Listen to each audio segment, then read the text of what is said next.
Bienvenue encore une fois dans votre émission La Chaise Rouge. Aujourd'hui, j'ai l'honneur, toujours le même plaisir donc de recevoir les invités, les acteurs de mise en œuvre du club santé. Et aujourd'hui, nous sommes toujours à Lomé. Nous irons au lycée Avidi pour rencontrer une personne assez spéciale. Il s'agit de Monsieur Lapo Kofi. Il est encadreur, il aura l'opportunité de se présenter beaucoup plus en détail et c'est toujours le même plaisir, vous téléspectateurs qui nous suivez, de participer donc à cette émission en laissant vos commentaires et apports bien entendu. C'est une émission sans filtre et c'est pour moi toujours un plaisir donc de me prêter à cet exercice. Vous le savez, cette émission, elle n'est pas préparée, donc voilà, je répondrai et vous avez vraiment la latitude donc de rebondir si les réponses ne vous sied pas et c'est toujours avec beaucoup d'émotion que nous attendons donc cette émission. Présentez-vous, Monsieur Kofi Lapo, vous avez la parole. Merci, Dr. Kodom, de m'avoir reçu dans cette émission. Je suis Kofi Lako, enseignant de SVT au lycée Avedi et Lavagnon. Je suis également encadreur de Club Santé SOS Dr TV. Comme on ne finit jamais d'apprendre, je suis également doctorant au Centre d'excellence régionale sur les sciences aviaires à l'Université de Lomé, notre temple de savoir. Enchanté. Je vous l'ai dit, un plaisir. Et puis voilà, on va rentrer dans le vif du sujet. Posez-moi les questions. Je sais que vous êtes préparés et je suis tout de suite avec nos téléspectateurs et surtout nos téléspectatrices, les élèves dans les clubs un peu partout sur tout le territoire qui nous suivent. Vraiment, c'est toujours un agréable plaisir. Je suis à vous. Et voilà, c'est sans tabou. Merci bien de m'avoir repassé la parole. Dr. Kodom, quand on parle de vous aujourd'hui dans le paysage sanitaire togolais, petits et grands en savent quelque chose. Dites-moi, docteur, quel est l'élément déclencheur qui vous a poussé à vous engager dans l'humanitaire et la médecine sociale? Ouais, c'est vrai, merci, c'est une bonne question. Et je voudrais profiter de cette opportunité aussi pour saluer tous mes collègues qui m'accompagnent dans cette dynamique. C'est vrai, lorsque on cite, on appelle le nom de Dr Kodom, tout semble porter le regard sur ma modeste personne, mais derrière, c'est toute une équipe, c'est toute une organisation. Ce sont des hommes, des aînés, des collègues, des confrères qui sont vraiment d'un certain âge, qui ont compris la vision que nous avons portée très tôt. Ça fait de cela 20 ans, plus de 20 ans que nous avons créé notre organisation EMS Afrique, qui est une organisation de la société civile, bien entendu, qui se reposait beaucoup plus au départ en 2005 lorsque nous avons lancé sur les ressources humaines en santé. C'était beaucoup plus des professionnels de santé, des médecins, des sages-femmes, des infirmiers qui composaient donc l'organisation. Mais très tôt, on s'est rendu compte aussi qu'il fallait l'ouvrir à d'autres corps de métier. Et donc déjà en 2015, au décours d'un congrès, nous avons remodifié les tests pour justement permettre à d'autres corps de métier donc d'intégrer. Aujourd'hui, c'est plus de 1500 acteurs qui sont dans cette organisation, présente donc dans 15 pays, 10 sur le continent africain et 5 en dehors du continent, des acteurs, des médecins, des professionnels de santé, des éducateurs, des anthropologues, des sociologues qui, ensemble, conjuguons donc nos efforts pour donner un sens à l'humanitaire, donner un sens à la vie sociale. Pour revenir sur la question pour moi dite, mes motivations, bien les éléments déclencheurs qui m'ont vraiment façonné, bien poussé à me lancer dans la médecine humanitaire, dans la médecine sociale, je dirais d'emblée que ça, c'est beaucoup plus lié à la vocation. À la vocation, et c'est ce que nous essayons de cultiver, de dire à nos jeunes apprenants aujourd'hui dans les collèges et lycées à travers les clubs santé justement, que chacun doit faire l'effort de découvrir le génie qui est en lui, le génie qui est quiescent, le Dieu dormant, sommeilleux qui est en nous pour que justement on puisse découvrir ce que nous sommes appelés à faire. Alors, j'ai l'habitude de dire, lorsqu'on est né, c'est qu'on est déjà des champions. Lorsqu'on voit le nombre de spermatozoïdes qui courent pour le but final, on se rend compte que mais vous êtes un champion parce que c'était une véritable compétition. Donc, lorsque vous naissez, l'effort, lorsqu'on est adolescent, lorsqu'on a 14, 15, 16, 17, 18 ans, c'est de réfléchir pour voir qu'est-ce qu'on a envie de faire, qu'est-ce que Dieu veut qu'on fasse. Et une fois lorsqu'on le découvre, c'est beaucoup plus facile. Donc, pour terminer, c'est que moi, je me suis engagé dans la médecine humanitaire, dans la médecine sociale, pas par une urgence ou bien influence, mais beaucoup plus par passion parce que j'aime ça, je le vis et je le fais de façon très, très, très naturelle. Et c'est peut-être ce qui fait aussi l'adhésion de mes collègues autour de cette vision parce que lorsque je me mets à l'œuvre, je me mets sur le terrain, les gens comprennent à suffisance que, mais attention, le Tocodome, il vit, il aime bien aider, il a l'empathie en lui et je pense que c'est vraiment le quotient émotionnel, le quotient social aussi qu'il faut développer. Et c'est tous ces aspects, ces quotients développés qui donnent quelquefois cet élan, cet engagement vers la médecine humanitaire ou sociale où le bénéfice est vraiment orienté vers les plus vulnérables. Merci, docteur, pour les réponses apportées à cette première question. Merci. On comprend aisément que pour vous, la médecine, c'est de la vocation. Ouais, c'est un sacerdoce. Merci bien. Étant un acteur du monde médical, dans votre pratique quotidienne, je suis sûr que vous avez eu à faire face à certaines contraintes. Pour vous, quelle est la situation la plus remarquable que vous avez vécue sur le terrain et qui a changé votre vision de la santé? Ouais, c'est vrai que dans ma première question, j'expliquais qu'il y avait la vocation, mais c'est vrai qu'il y a des événements qui marquent. C'est des événements qui créent quelquefois une rupture positive, j'allais dire, hein. C'est-à-dire on fait la médecine, on a envie d'être un bon médecin. C'est d'ailleurs lorsque vous prenez 100 étudiants à la faculté de médecine en première année, tous ont envie d'être des médecins, d'aider les gens, d'apporter quelque chose dans la vie des gens, ainsi de suite, de soigner, d'être de bons médecins de renom, mais il arrive qu'il y ait des événements qui choquent positivement et qui vraiment réorientent notre approche d'exercer. Et moi, c'est au décours donc d'une mission médicale, et pas une mission, j'allais dire, excusez-moi, c'est plutôt au décours de mes stages de responsabilité en 2004 au centre hospitalier régional de Sokodé, CHS Sokodé, où nous étions de jeunes pas des médecins. À ce temps-là, on était des internes. C'était des stages de responsabilité, des stages que l'OMS, l'Organisation mondiale de la santé, finançait d'ailleurs pour permettre aux étudiants en médecine, en fin de formation, d'aller voir ce qui se passe un peu à l'intérieur de nos pays.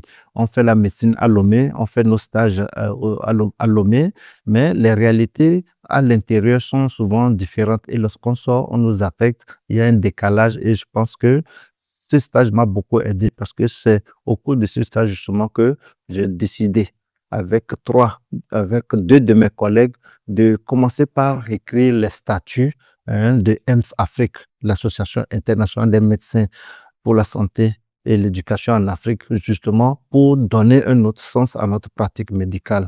Moi j'ai découvert qu'il y avait des septuagénaires, des vieux qui m'ont avoué qu'ils n'avaient pas eu la chance au cours de leur vie de rencontrer des médecins. Et moi, en tant que jeune médecin, en tant que jeune interne, je me suis dit, ben, s'il y a des personnes de cet âge qui avouent, le disent avec beaucoup de tristesse, de chagrin, nous voulons changer le paradigme, nous voulons donner un autre sens à notre pratique médicale. Nous nous sommes dit, nous, on va aller dans les villages, on va amener l'hôpital, rapprocher l'hôpital vers les populations, d'où d'ailleurs notre slogan. Mais à côté, cultiver le sens de responsabilité du volontariat au sein du corps médical et d'autres acteurs. C'est-à-dire, la culture du sens de responsabilité, c'est que chacun doit assumer sa part de responsabilité, travailler de façon consciencieuse pour le développement de notre pays. C'est un peu en substance ce que je peux dire par rapport à votre question. Merci, docteur, pour cette brillante réponse. Sans commentaire, je vais passer à la prochaine question. Oui. Aujourd'hui, nous sommes sans savoir que nos hôpitaux, surtout au Togo, sont dans un état que je peux qualifier rudimentaire. Selon vous, quelles sont les grands défis auxquels nos systèmes de santé en Afrique sont confrontés? Alors, pour moi, s'il faut résumer rapidement les défis auxquels nos systèmes de santé devraient s'attaquer, je les classe à 4 niveaux. D'abord, le premier, ce sont les infrastructures, c'est l'amélioration des infrastructures, les plateaux techniques. C'est-à-dire, c'est ça qui est frappant par rapport à l'Europe. Lorsque vous voyez un médecin togolais, moi j'en ai pas mal, j'ai au moins 5 ou 7 de ma promotion qui sont aujourd'hui en France, qui travaillent, qui sont respectés, voire même 10 très respectés, mais ils sont formés au Togo.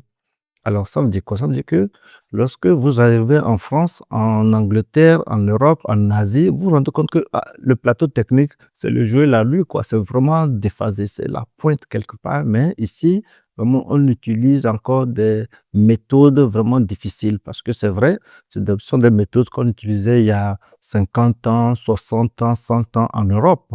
D'accord? Mais aujourd'hui, tout est vraiment amélioré là-bas. Donc, le plateau technique, pour moi, on peut investir et réduire significativement la qualité des prestations. Deuxième élément, c'est les ressources humaines, c'est-à-dire investir encore plus dans les ressources humaines. Aujourd'hui, on voit que la qualité, les gens vont embrasser la carrière médicale, la formation médicale, peut-être que c'est dit que, bon, voilà, là-bas, les médecins ont un nom, ils peuvent s'en sortir, mais c'est qu'il faut investir sur ces ressources humaines au niveau de l'université, pendant les stages, leur donner les moyens, un temps matériel, financier, que le leadership pour toujours garder cette flamme humanitaire qui est en chacun de ces étudiants qui veulent au départ exercer, mais à la fin, on se rend compte que c'est une réalité, les rattrape. Le troisième niveau, c'est en termes de soutien financier. Lorsqu'on voit un peu le décalage en termes de rémunération faite aux médecins, aux praticiens dans les hôpitaux publics comme privés, encore plus dans le public, c'est pas du tout bien. Et pour moi, si nous voulons investir, nous voulons corriger certaines erreurs ou bien insuffisances, c'est d'investir en termes de soutien financier au corps médical. Et le quatrième point, je vais le dire ainsi, c'est beaucoup plus en termes de, de mécanismes de redevabilité, la bonne gouvernance dans nos structures sanitaires. Ma foi, on dit, oui, voilà, les hôpitaux ne sont pas de qualité, mais il y a les activités qui se font. Est-ce que ces ressources sont bien gérées? Est-ce que la bonne gouvernance est faite? C'est très important parce que ça crée non seulement la confiance au sein du personnel qui travaille, mais aussi ça permet de capitaliser sur les recettes qui rentrent pour pouvoir donc investir sur des secteurs clés. Je fais l'exemple comparatif entre les structures privées et les structures publiques. Lorsque vous entrez dans les structures privées, vous voyez que, ben voilà, il y a une quête de pouvoir équiper, changer, innover, mais en revanche, dans les formations publiques, c'est un peu difficile. Donc, c'est vraiment ce que je peux dire. Ça n'engage que moi. Ce n'est pas lui quelque part. C'est mon expérience sur le terrain et je le dis sans filtre parce que cette émission, c'est l'esprit de l'émission, c'est dit ce qu'on pense pour le leadership transformationnel. Merci, docteur Kodom, pour vos réponses à cette question. Merci. Améliorer donc le plateau technique, apporter un soutien financier au personnel de la santé, assurer la bonne gouvernance dans le domaine médical. Docteur Kodom, Oui. aujourd'hui, dans notre pays, quand vous tombez malade, vous vous rendez à l'hôpital, c'est difficile des fois de se prendre en charge parce qu'on n'a pas assez de moyens. Malgré les efforts que le gouvernement a consentis pour la couverture médicale, certains éprouvent toujours des difficultés à se faire soigner. Selon vous, comment peut-on concilier la médecine de qualité et l'accessibilité financière aux populations vulnérables? Ça, c'est une très bonne question. C'est une question qui touche deux éléments clés.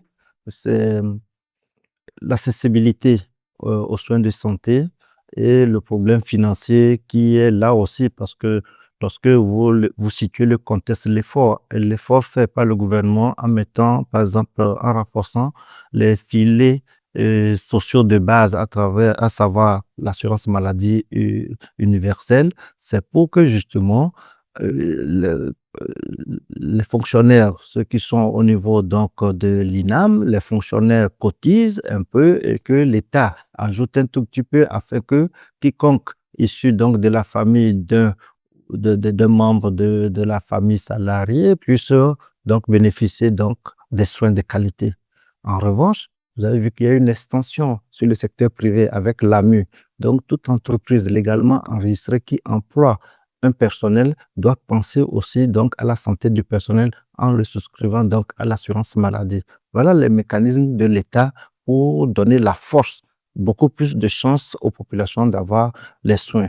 Mais à côté, vous voyez que les salaires, lorsqu'on prend le SMIC aujourd'hui qui est autour de 45 000 francs ou bien 50 000, vous vous rendez compte à suffisance que ce n'est pas tout le monde donc qui pourrait donc avoir la chance de bénéficier donc des soins de qualité dans des structures adaptées, alors que c'est un droit universel et chacun doit pouvoir se soigner là où il peut, là où il veut, pardon, selon ses moyens. Mais malheureusement, lorsque vous avez un salaire bas, vous ne pouvez pas donc avoir des soins dans certaines structures. C'est ici le lieu aussi de réfléchir sur des mécanismes pouvant donc permettre aux gens d'avoir des soins de qualité un peu partout selon leurs ressources financières. Voilà un peu ce que je peux dire.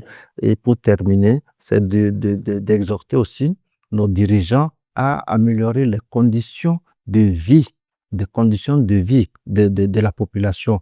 Parce que les conditions de vie sont faibles, les revenus sont faibles, ça impacte considérablement. Donc, c'est à nous maintenant de créer la richesse, de travailler dans l'idée de devenir une nation forte. Ça commence par les jeunes. C'est un état d'esprit. Travailler, se mettre au travail, faire l'essentiel sur les orientations, les directives du gouvernement pour justement créer un plus-value, créer de la richesse pour que le niveau de vie monte. L'État crée des conditions macroéconomique ou bien politique pour permettre qu'on converge donc vers un développement, mais il revient aussi à la jeunesse, à la population de croire justement à cet avenir-là pour que nous puissions espérer des jours meilleurs. Voilà un peu ce que je peux dire. Merci, Dr. Kodom. Sans commentaire, je vais passer à la question suivante. Il y a une maladie aujourd'hui qui tue silencieusement la population et dont la prévalence augmente sans cesse. Je veux bien parler du cancer. Ouais. Et nos mamans en souffrent de plus en plus. Dr. Kodom, quelles sont les différentes formes de cancer? Y a-t-il des causes prédéfinies ou des facteurs de risque? Et comment est-ce qu'on peut prévenir ou s'il existe des traitements pour cette maladie? Ok.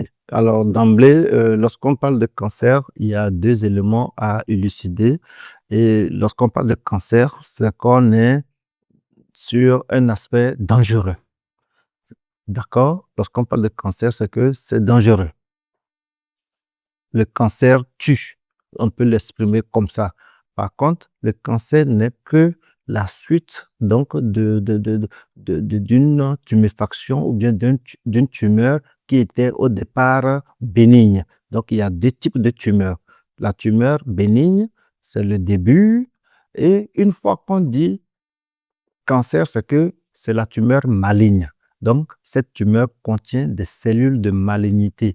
Une cellule maligne, c'est une cellule qui est dangereuse, qui ravage tout, qui broie tout sur son passage, si je peux m'exprimer ainsi, pour permettre à nos téléspectateurs vraiment de comprendre cette expression de cancer. Lorsqu'on dit qu'on vous a détecté le cancer, en réalité, ça choque parce que peut-être le médecin n'a pas utilisé les mots justes pour vous amadouer, mais c'est que c'est grave. Et le traitement n'est pas aussi facile à faire. Et pour revenir sur les étiologies, c'est les causes des cancers, on peut situer ça à trois niveaux. Il y a les causes internes, induites ou bien voilà, inhérentes à la vie, et c'est beaucoup plus la sénescence, la vieillesse. Lorsque vous vieillissez, vos cellules changent, la preuve, vous avez des rides, on voit que quelque chose change sur vous et donc en vous aussi, il y a une modification.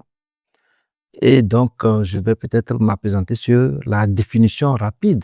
Une tumeur ou bien un cancer, bon, une tumeur pour être à ce niveau, c'est une prolifération anormale des cellules, tout simplement. c'est-à-dire la cellule qui devait être régulière, à un moment donné, pour des raisons X, Y, pour des raisons quelconques, cette cellule commence par subir une modification et la prolifération qui s'ensuit, le changement, c'est-à-dire les cellules se renouvellent tout le temps, on voit que les nouvelles formes de la cellule qui devait être régulière devient anormale et on dit que c'est une tumeur.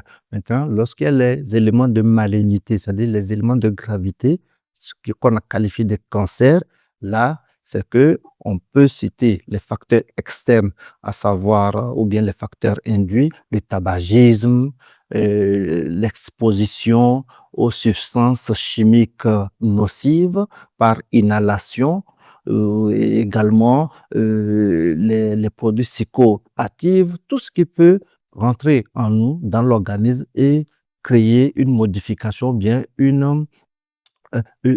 un essoufflement donc de nos cellules parce que l'organisme est fait de façon cohérente pour que ce qui rentre, les éléments qui s'échangent puissent permettre à ce qu'on puisse vivre. Mais lorsque vous fumez, vous encombrez les poumons, vous encombrez la respiration, voilà, les cellules s'étouffent. Et pareil pour les autres organes aussi. Et pour terminer, c'est qu'il y a certaines causes qui sont méconnues, inconnues, qu'on appelle les causes les cancers idiopathiques, c'est-à-dire on ne sait pas pourquoi la maladie est survenue. Je cite volontiers les leucémies, par exemple, vous êtes là au décours d'une fièvre, on fait les examens complémentaires, on voit que voilà, il n'y a que des cellules anormales dans votre sang, mais on ne retrouve pas les causes de cette anomalie. Donc voilà un peu les trois causes ou bien les trois types de survenue de cancer, pour ne pas dire, ou de tumeurs malignes dans l'organisme humain. Merci, docteur, pour vos réponses apportées à cette question. Au-delà de vos actions médicales, vous avez mis aussi en place un vaste projet dans l'éducation à travers la mise en place de près de 4000 clubs santé dans les établissements scolaires. Ma question pour vous, docteur Kodam, quel est votre avenir, votre vision pour l'avenir de SOS Docteur TV dans les établissements scolaires? Merci, c'est une très bonne question. Souvent, lorsqu'on me pose la question sur les clubs santé, j'aime bien positionner trois, ou du moins deux éléments qui sont les aînés, les parents directs des clubs santé. Le premier, le grand-père, c'est M-Afrique. C'est M-Afrique qui a accouché SOS Docteur TV. Et SOS Docteur TV aussi a eu un enfant qui s'appelle Club Santé SOS Docteur TV. Donc, SOS Docteur TV a son grand-père qui s'appelle M-Afrique. C'est M-Afrique qui a la substance. Dans nos tests, dans nos documents, dès la création de M-Afrique en 2005, on a trois grands volets. Le premier volet, c'est le volet santé à travers les missions médico-chirurgicales. Nous avons 5 axes au niveau de la santé. Lorsqu'on tombe sur le volet éducation, on a également 5 axes. On a la construction des infrastructures scolaires que nous faisons pour appuyer les villages qui n'ont pas d'établissement de classe scolaire. Il y a les clubs santé et le parrainage des élèves dans les villages, tout ça. Donc, c'est le deuxième volet éducation. Et le troisième volet, c'est la communication et la mobilisation des ressources. Les ressources à 3 niveaux, financières, matérielles et humaines. Parce que sans les ressources, on ne peut pas bouger. Donc, on vous dit simplement que lorsqu'en 2005, nous avons lancé M-Afrique, on savait là où on allait. En 2020, nous avons lancé la chaîne de télévision, la toute première chaîne de télé-santé en Afrique. Il n'y en a pas. 100% santé, 24 sur 24. C'est nous qui l'avons lancé. Et on savait justement où est-ce qu'on devait aller. C'est de tout faire pour que la communication puisse toucher la cible. Et la cible aujourd'hui pour nous, ce sont les jeunes. Les jeunes, ils sont où? Les jeunes sont à l'école. L'État fait les efforts pour que l'école soit gratuite dès le cours primaire, qu'au niveau des collèges, justement, il y ait une masse critique d'élèves au collège et au lycée. Donc pour nous, en allant dans les collèges et lycées, à travers la télévision SOS Docteur TV, tous les ménages auront l'information sanitaire qu'il faut. C'est-à-dire, ce n'est pas la médecine. Là, on n'est pas dans la médecine. On est dans la santé. La santé est transversale. La santé touche les déterminants de la santé. Les questions d'assainissement, les questions de salubrité, les questions de logement, tout ce qui peut influencer négativement ou positivement la santé, notre état de bien-être concourt à la santé. Donc, pour nous, vous allez voir que même au niveau des clubs, nous avons diversifié les activités. Il y a les notions sur l'environnement qui interviennent. Il y a les notions sur le leadership qui interviennent. Il y a les notions sur le volontariat qui interviennent. Et pour nous, ce sont des maillons essentiels pour un véritable changement de comportement qui influencera à coup sûr donc la jeunesse togolaise et par ricochet l'avenir donc de notre pays. En s'investissant dans cette vision d'aller vers la jeunesse à travers les clubs santé, pour nous, c'est le déroulement normal de notre feuille de route, je peux dire, c'est-à-dire c'est dans nos statuts dès le départ et c'est important de le dire. Certains pensent que oui, ce sont des activités qu'on a graffées, mais lorsque vous voyez nos tests, ça fait plus de 20 ans qu'on était dans cette dynamique et il faut installer ces mécanismes graduellement de façon solide. On ne peut pas construire une grande maison, un grand immeuble sans un bon fondement. Donc pour nous, c'était d'asseoir les éléments, avoir un grand-père qui est assez sage, qui a pu éduquer son enfant, qui peut marcher, raisonner, qui est SOS docteur. Aujourd'hui, on a l'autonomie, le nombre de missions produits est tellement grand qu'on sait qu'on peut aller donner à nos jeunes apprenants dans les collèges et lycées à travers les supports que tu donc enregistrés. Voilà un peu ce que je peux vous dire par rapport à cette question. Merci beaucoup, docteur Kodom. Je m'avais tout de suite vous poser la dernière question de cette émission. Vous avez la Quel parole. conseil donnez-vous aux jeunes qui souhaitent s'engager dans la médecine et l'humanitaire? Alors, merci. Merci. Je vais répondre rapidement. Le temps nous presse. Alors, j'ai 3 éléments de réponse. C'est vrai que ce pas des réponses factuelles, des idées précises, mais c'est l'expérience. Pour moi, les élèves doivent d'abord chercher à découvrir si c'est leur voie. C'est pour ça qu'au niveau des clubs santé, nous insistons sur la découverte de leur génie qui est en eux. Et nous le disons, et c'est le lieu d'ailleurs de remercier tous les encadreurs, hein, tous les responsables dans les différents comités installés sur tout le territoire pour l'accompagnement dans la réussite de ce projet et dire que voilà, l'école aujourd'hui doit changer de paradigme. L'école doit permettre aux élèves jusqu'en terminant de découvrir le génie qui est en eux pour pouvoir bien s'orienter à l'université. C'est le premier conseil. Le deuxième conseil, c'est que nous devons faire de ces élèves des grands rêveurs. Ils doivent rêver grand. Ils doivent se dire qu'ils sont des bâtisseurs. C'est-à-dire, l'avenir du Togo, c'est dans leurs mains. Donc, pour moi, c'est de les rassurer, de leur dire d'oser, de rêver grand, de ne pas avoir du tout peur. Et la troisième, c'est de nous préparer, nous les aînés, à céder la place. C'est nous, les aînés, qui devons savoir les rassurer pour que le moment venu, ils puissent avoir tout ce qu'il faut pour qu'ils puissent s'épanouir. Imaginez que ces jeunes, oui, voilà, ils grandissent, mais voilà, pour des raisons, on ne veut pas les laisser s'exprimer. Pour nous, l'avenir les appartient et il est important que nous, les adultes, nous comprenions que tant que nous n'allons pas créer des conditions d'expression de ces jeunes, ils seront étouffés, ils ne pourront pas donner le meilleur d'eux et c'est contre-productif. Voilà en quelques termes ce que je peux dire pour rassurer l'opinion publique par rapport à notre engagement pour la jeunesse en qui nous croyons et donnons les moyens pour leur plein épanouissement. Je pense que vous êtes satisfait. Totalement satisfait. Merci donc à vous, cher monsieur Lapo Kofi, notre invité. Merci à vous, chers téléspectateurs, chères téléspectatrices, vous qui êtes fidèles à cette émission La Chaise Rouge. C'est toujours un plaisir pour moi de passer ces moments avec vous. Restez toujours scotchés sur votre chaîne, la chaîne utile, la télé qu'il vous faut, et partagez. Et n'hésitez pas à nous reprendre le samedi prochain, même heure, et sur votre chaîne.